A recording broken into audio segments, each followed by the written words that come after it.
میرے اور آپ کے آقا و مولا نے ارشاد فرمایا قیامت کے دن میرے سب سے قریب وہ ہوگا جو کثرت سے میرے اوپر درود پڑھنے والا ہوگا۔ تو یہ حضور کی قربت کا ضامن ہے درود، تو اس لیے اپنی اولاد کو حضور علیہ السلام پر درود پڑھنے کی ترغیب دو۔ بچپن میں ہی اپنے گھر کے اندر مجالس درود قائم کرو، روزانہ کی بنیاد پہ ہو تو بہت اچھا، نہیں تو ہر 8 دن کے بعد ایک دن ضرور متعین کر لیا جائے۔ جمعۃ المبارک کے دن کثرت کے ساتھ درود پڑھنے کی ترغیب دی گئی ہے، اور فرمایا اس دن فرشتے حاضر ہوتے ہیں۔ تو حضرت ابو درداء رضی اللہ تعالی عنہ نے عرض کی، یا رسول اللہ صلی اللہ علیہ وسلم، آپ کی حیات طیبہ میں تو ٹھیک ہے، لیکن جب آپ انتقال کر جائیں تو کیا اس کے بعد بھی یہ عمل جاری رکھا جائے؟ ابن ماجہ میں یہ روایت موجود ہے۔ تو حضور علیہ السلام نے حضرت ابو درداء سے فرمایا، ہاں میرے وصال کے بعد بھی اس عمل کو جاری رکھنا، اور ساتھ ارشاد کیا کہ ان اللہ حرم علی الارض ان تاکل اجساد الانبیاء فنبی اللہ حی یرزق، اللہ نے مٹی پر حرام کر دیا ہے کہ وہ نبیوں کے جسموں کو کھائے، نبی قبروں میں زندہ ہوتے ہیں، ان کو رزق بھی دیا جاتا ہے۔ تو کہا کہ یہ میرے بعد بھی میرے اوپر درود کے سلسلے کو جاری رکھنا۔ تو ایک مومن تو درود کے ساتھ جڑا ہوا ہے، وہ تو درود کے بغیر دن گزار ہی نہیں سکتا، الگ سے نہ بھی پڑھے تو اس کو نماز کے اندر درود پڑھنا ہی ہوتا ہے۔ درود ابراہیمی تو نماز کا حصہ بنا دیا گیا، اور اس کو کثرت کے ساتھ درود پڑھنے کی ترغیب دی گئی۔ تو درود ایک ایسا وظیفہ ہے کہ جو اپنی زندگی میں جتنا زیادہ شامل کر سکتے ہو اتنا زیادہ شامل کر لو۔ ویسے بھی درود پڑھنے سے بچوں میں تقدس پیدا ہوتا ہے، بچے پاک دامن رہیں، عفت مآب رہیں، ان کی طبع میں تقدس رہے۔ آپ چاہتے ہیں، ہر ماں باپ چاہتا ہے، اور پھر دور موجود کے اندر جو فتنے ہیں تو بہت ضروری ہے کہ ہماری اولادیں تقدس مآب رہیں، تو ان کو درود کی ترغیب دو، تو اس کا عملی نتیجہ یہی ہوگا کہ ان میں تقدس کا جوہر پیدا ہوگا، اور ان کی عصمت کی حفاظت رہے گی۔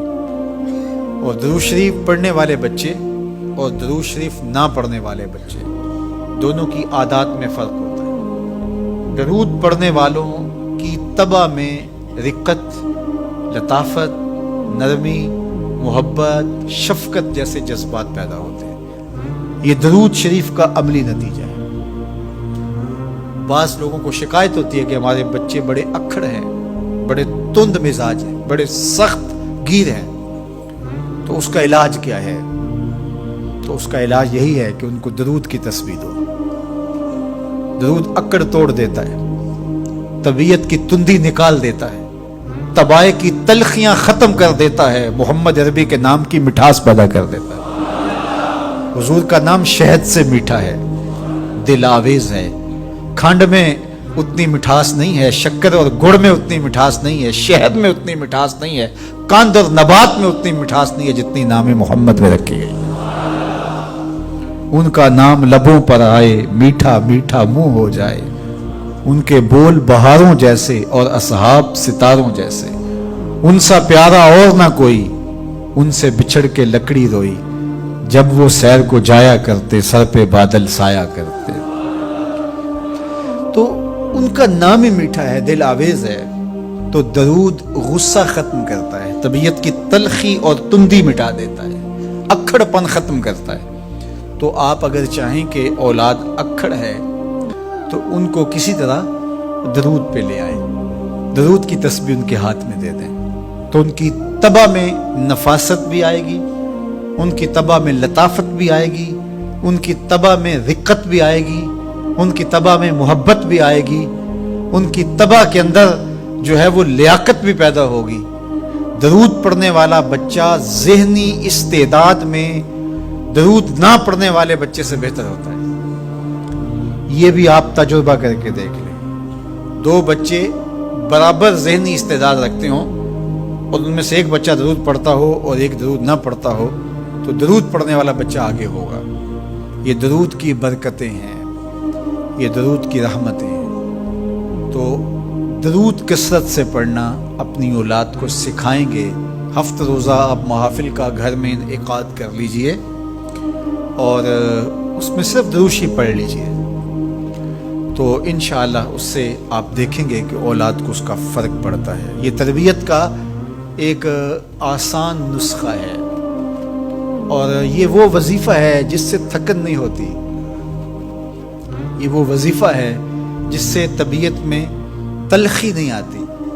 کہتے ہیں وظیفہ میں نے پڑھا ہے تو وظیفہ پڑھتے پڑھتے میری طبیعت میں یہ ہو گیا ہے، وہ بات کہتے ہیں وظیفہ الٹ پڑ گیا ہے۔ بڑے وظیفے الٹ پڑھ سکتے ہیں لیکن درود الٹ نہیں پڑتا، درود ہے ہی سیدھا، یہ الٹوں کو بھی سیدھا کر دیتا ہے۔ تو درود پڑھیں اور یہ منہ بھی میٹھا رکھے گا، یہ دل بھی ٹھنڈا رکھے گا، یہ دنیا بھی ٹھنڈی رکھے گا اور آخرت بھی ٹھنڈی کر دے گا۔ درود چراغ بھی ہے، درود کستوری بھی ہے، خوشبو بھی ہے، مہک بھی ہے، شہد بھی ہے، گلاب بھی ہے، کھنڈ بھی ہے اور سینے کی ٹھنڈ بھی ہے۔ تو درود اپنی طبع کے اندر اچھی طرح سے راسخ کر دیں اور اپنی اولادوں کی طبع میں اس کو راسخ کریں، اس سے آپ عملاً دیکھیں گے، میں سالوں کی بات نہیں کرتا، اشروں مہینوں کے اندر آپ فرق پڑتا دیکھیں گے۔ دین کی بات پھیلانا صدقہ جاریہ ہے، ثواب کی نیت سے ویڈیو کو شیئر ضرور کیجیے۔ جزاک اللہ۔